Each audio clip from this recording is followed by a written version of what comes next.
My fiancé and I were sitting on my couch watching a show. It was late, comfortable. One of those quiet Tuesday nights where everything feels safe and normal. We'd been together for 3 years. Our wedding was exactly 14 days away. The invitations had been sent. My dress was hanging in the closet.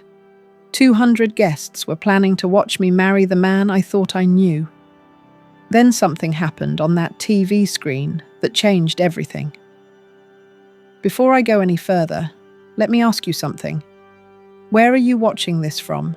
Drop your city or country in the comments. I love knowing where my stories are reaching. And if this story resonates with you, please hit that like button and subscribe.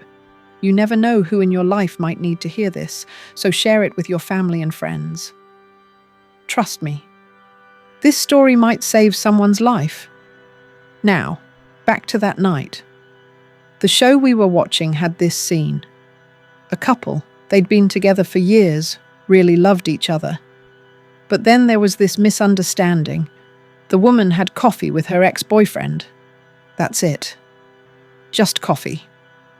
They showed the whole thing on screen. It was completely innocent. They talked about his new job, her upcoming promotion, caught up for maybe 20 minutes.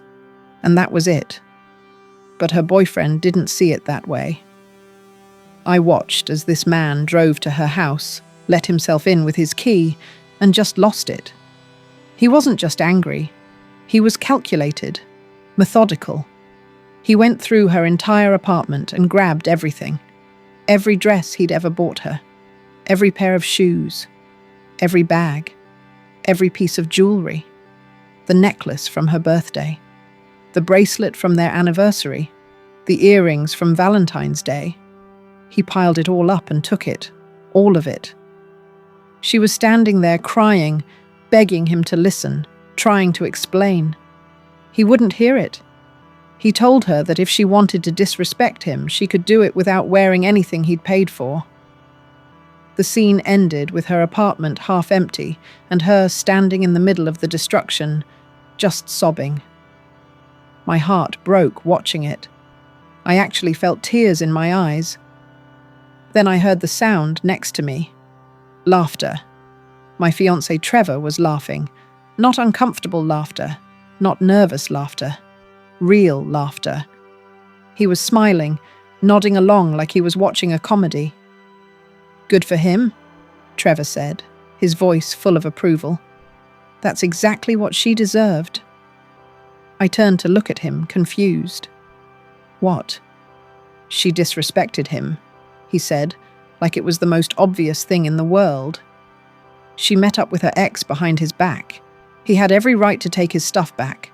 That's his property. He paid for it." My stomach dropped. "Trevor, she didn't do anything wrong. They showed the whole thing. It was completely innocent." "Doesn't matter." He shook his head, still watching the screen with that smile. "The principle matters. You don't meet up with your ex when you're in a relationship. That's disrespectful. And if she's going to disrespect him like that, she doesn't deserve to keep the things he bought her. He's teaching her a lesson." Teaching her a lesson. Those words hung in the air between us like smoke from a fire I hadn't noticed was burning. "A lesson," I repeated slowly. "Trevor, he destroyed her home. He traumatized her, over coffee. She shouldn't have met with her ex then." His voice was getting sharper now, defensive. "Look, I'm just saying, if my girlfriend pulled something like that, she'd be learning the same lesson. You don't get to have your cake and eat it too." The room suddenly felt smaller, colder. "If your girlfriend did what?" I asked quietly. He turned to look at me fully. "If you met up with your ex behind my back, you really think I'd be okay with that? You think I'd just let you disrespect me like that?" My hands were shaking. "I would never hide anything from you. But Trevor, even if I made a mistake, you think the right response would be to destroy my belongings? To come into my home and take everything?" It wouldn't be your home. His jaw tightened.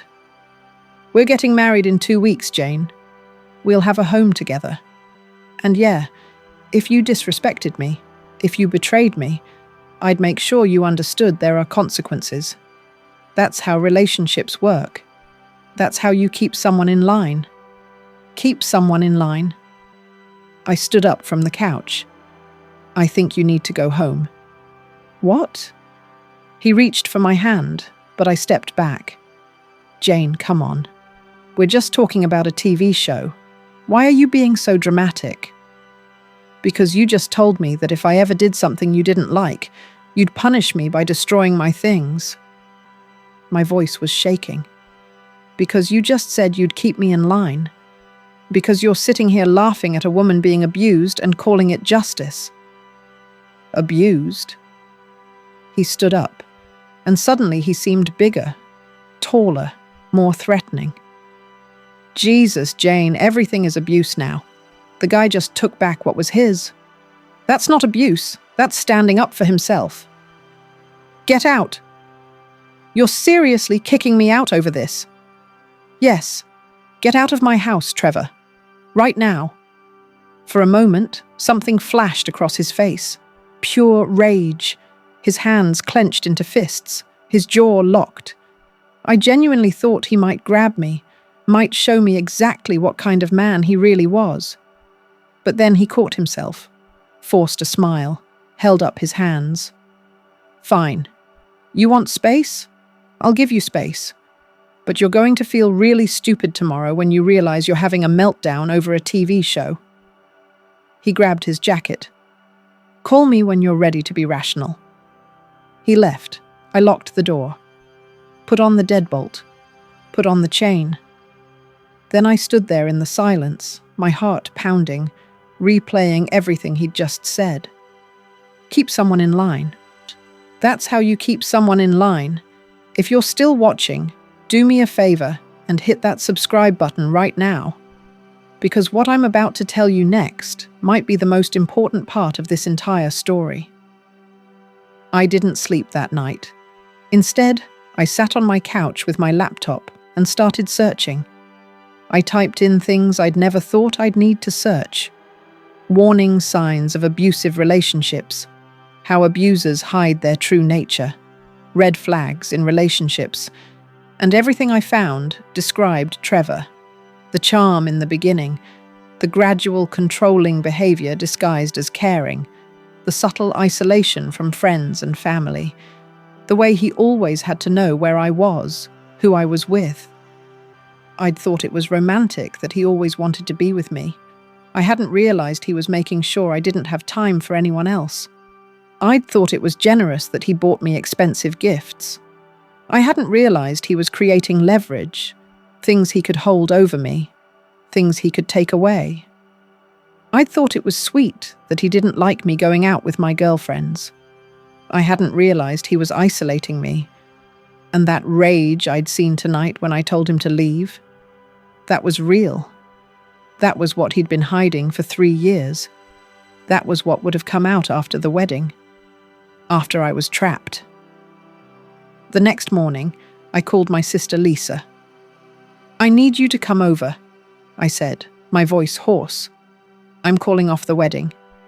What happened? I told her everything. And then I told her something that made her go silent.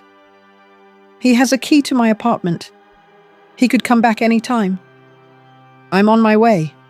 Do not open that door for anyone. 20 minutes later, Lisa arrived with her husband, Tom. The first thing Tom did was change my locks. While he worked, Lisa and I started making calls. The venue, the caterer, the photographer, the florist. Every single vendor got a call that morning. The wedding is cancelled. But the hardest call was to my parents. My mother cried. Not because she was upset with me, but because she was terrified of what might have happened if I'd married him. My father, a man who rarely shows emotion, said 5 words that broke my heart. I should have seen it. Dad, he hid it well. He hid it from everyone. By evening, Word had spread, and that's when my phone started blowing up. Trevor. What the hell is going on? People are saying the wedding is cancelled. I didn't answer. Trevor. Jane, this is insane. Like you're ruining everything over one stupid argument? Trevor. Pick up your phone. We need to talk about this like adults. Trevor. You're being manipulated by your family. I know your sister never liked me. Trevor. Fine. If this is how you want to play it, you're going to regret this. Do you know how much money I've spent on you? There it was. The mask slipping. I was an investment to him. Property he'd paid for. I blocked his number. 3 days later, my building supervisor called me at work. Ms. Patterson, there's a man here demanding to be let into your apartment. Says he's your fiancé and left some things inside. My blood went cold. Do not let him in. I broke up with him. He has nothing in my apartment, and he's not authorized to enter. Understood. I'll call security. He tried to break into my home, and he lied to get access. What would he have done if he'd gotten inside? I started sleeping with a chair wedged under my bedroom door. A week after I cancelled the wedding, I got a message on Facebook from a woman I didn't know. Her name was Ashley. I heard you called off your wedding to Trevor. I'm so glad you got out before it was too late. I didn't.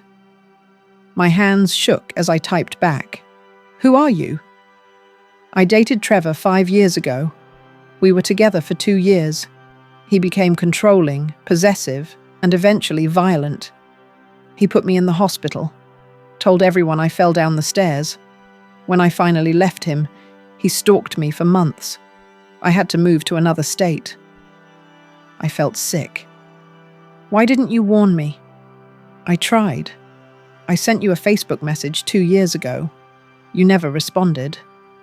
I figured he got to your account and deleted it. He did that to me. He had my passwords, went through my messages, deleted anything that might make me question him. I checked my filtered messages. There it was.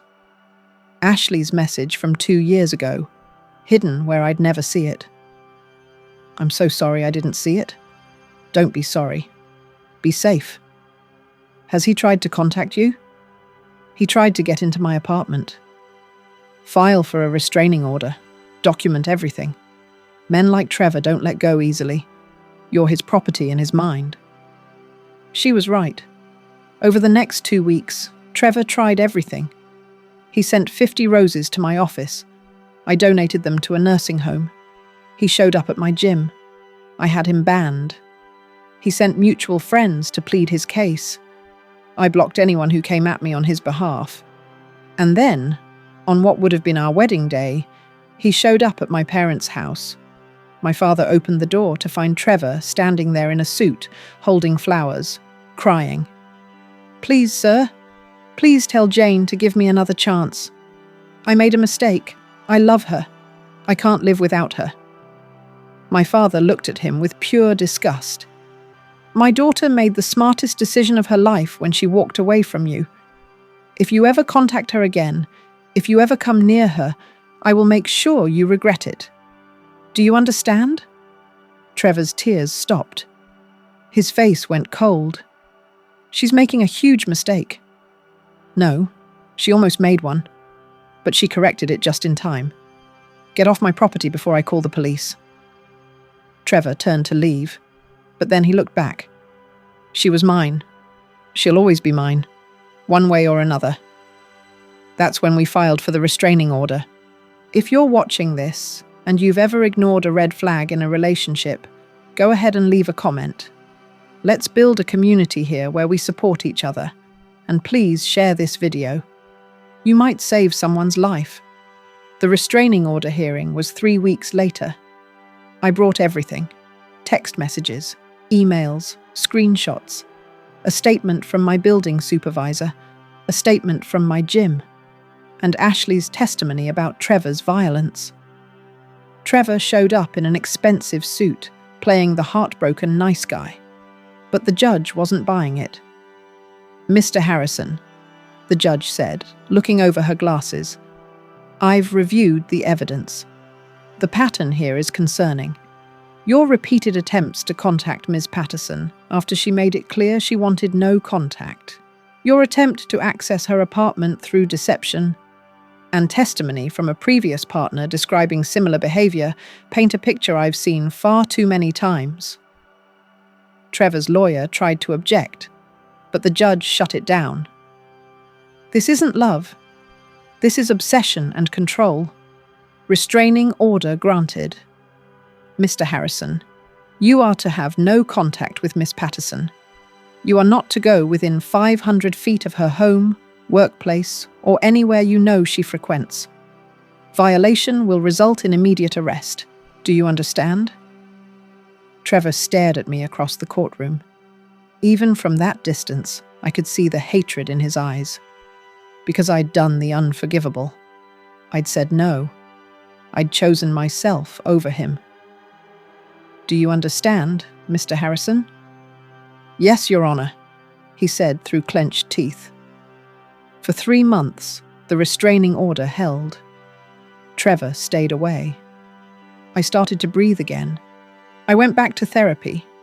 I started dating again, carefully. I met a kind man named David. I told him everything on the first date. He said, "Thank you for trusting me with that. And any man who does what he did isn't a man at all." David and I had been together for 2 months when I got the call. Detective Sarah Morrison. "Ms. Patterson, I need you to come to the station. It's about Trevor Harrison." My stomach dropped. Did he violate the restraining order? "It's more serious than that. We've arrested him. I need you to give a statement." I drove to the station with Lisa. When we got there, Detective Morrison sat me down. "What happened?" "Last night we arrested Trevor Harrison for assault, breaking and entering, and destruction of property. He attacked his current girlfriend." The room spun. His current girlfriend? Michelle Torres. They'd been dating about 6 weeks. Last night she had dinner with her brother. Trevor saw them together, assumed she was cheating, went to her apartment, let himself in with a key she didn't know he had, and destroyed everything. Then he waited for her. I felt sick. "Is she okay?" "She's in the hospital. Broken arm, bruised ribs, concussion. She fought back hard enough that neighbors heard and called 911. We got there before he could do worse." She slid a folder across the table. "When we arrested him, we found a notebook in his car. Detailed notes about your routine, where you work, where you shop, where your boyfriend lives. He'd been following you, planning." My blood turned to ice. "Planning what?" "We don't know. But his search history showed how to bypass restraining orders, how to make violence look like an accident, where to buy untraceable weapons. Ms. Patterson, I believe when he finished with Michelle, you would have been next. For months, I'd thought I was safe. But he'd been out there, watching, waiting. And if Michelle hadn't fought back, if her neighbors hadn't called police, I would have been next. Michelle wants to press charges. With your testimony, Ashley's testimony, and our evidence, we can put him away for a long time. Will you help?" "Yes. Whatever you need." The trial was 6 months later. I wasn't alone this time. Ashley was there. Michelle was there, arm still in a cast. And 2 other women came forward. Women Trevor had dated and abused years ago who'd been too afraid to speak up. 5 women. 5 lives he'd damaged. The evidence was overwhelming. Text messages, medical records, police reports, testimony after testimony of a man who charmed women and then systematically broke them down. Trevor's lawyer tried to paint us as vindictive exes conspiring against an innocent man. But the jury didn't buy it. The verdict came back after 3 hours. Guilty. On all counts. At sentencing, The judge gave him 15 years. Mr. Harrison, you have shown a clear pattern of viewing women not as human beings, but as possessions to be controlled and punished. This sentence ensures you cannot harm anyone else for a very long time. As they led him out in handcuffs, Trevor looked at me one last time. There was no rage anymore, no hatred, just emptiness. The mask was finally gone, and there was nothing underneath but a void where empathy should have been. After the trial, the 5 of us went to dinner. We'd been through hell, but we'd survived. We'd fought back. We'd won. Michelle raised her glass. To seeing the red flags. To trusting our instincts, Ashley added. To getting out alive, another woman said quietly. We clinked glasses. 5 women who'd almost had our lives destroyed by the same man. 5 women who found the strength to walk away. A year after Trevor was sentenced, I married David in a small ceremony with close family and friends. As I stood at the altar looking into David's kind eyes, I thought about that night on the couch, that TV show, that moment when Trevor laughed and revealed who he really was. Some people say I overreacted, that I threw away a relationship over a small thing.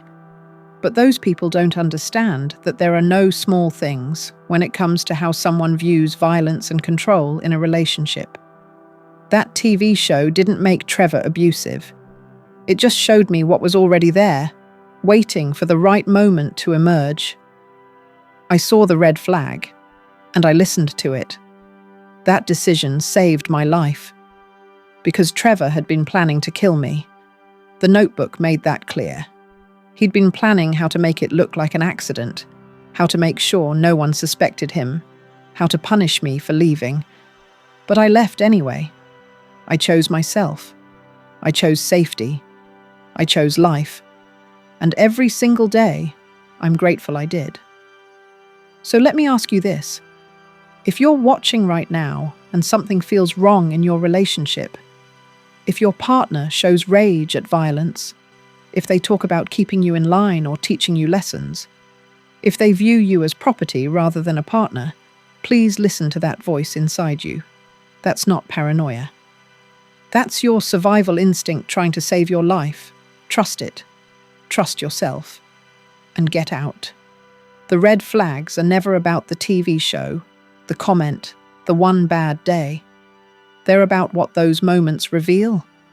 They're about who someone really is when they think no one's judging.